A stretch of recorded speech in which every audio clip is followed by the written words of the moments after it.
Einstein साहब को कैसे चमका होगा? Light has particles photons. Photo electric effect के एक्सपेरिमेंट्स में दो वियर्ड चीज होती है जिसको कोई सही से एक्सप्लेन नहीं करवा रहा था। जब मेटल पर एक पर्टिकुलर फ्रीक्वेंसी से कम की लाइट मारी जाती है, कोई इलेक्ट्रॉन बाहर ही नहीं निकलता, चाहे कितनी भी लाइट फेंक लो। और अगर उस फ्रीक्वेंसी से ऊपर थोड़ी भी लाइट मारी जाती है तो कुछ ना कुछ इलेक्ट्रॉन्स बाहर निकलना चालू हो जाते हैं।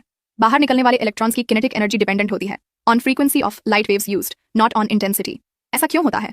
इसका जवाब मिला जब आइंस्टाइन साहब ने एक दूसरे एक्सपेरिमेंट का रिसर्च पेपर पढ़ा, paper on black body radiation curve by Max Planck.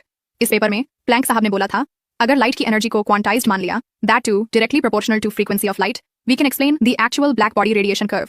Black body radiation curve को कोई भी उससे पहले एक्सप्लेन नहीं कर पा रहा था। इस टॉपिक पे मैंने 3 रील्स बनाई हैं which you can find on my page. Einstein ने इसी एनर्जी के क्वांटाइजेशन के कॉन्सेप्ट को उठाया और बोले एनर्जी क्वांटाइज्ड इसलिए है क्योंकि हर फ्रीक्वेंसी की लाइट वेव में पार्टिकल्स है with energy equals to Planck's constant multiplied by frequency of wave, और इलेक्ट्रॉन्स इन लाइट के पार्टिकल्स को एक एक करके अब्सॉर्ब करते हैं। जब इन लाइट पार्टिकल्स की एनर्जी एक थ्रेशोल्ड एनर्जी से ज्यादा होती है, इलेक्ट्रॉन्स कैन एस्केप। जब आइंस्टाइन साहब ने ये थ्योरी दी, किसी भी साइंटिस्ट ने उनका विश्वास ही नहीं किया क्योंकि कोई मानने को तैयार ही नहीं था। Light has particles. एक साइंटिस्ट ने ठान ली वो आइंस्टाइन को एक्सपेरिमेंटली गलत साबित करेंगे, पर जो एक्सपेरिमेंट उन्होंने कंडक्ट किया उससे साबित हुआ आइंस्टाइन वाज राइट।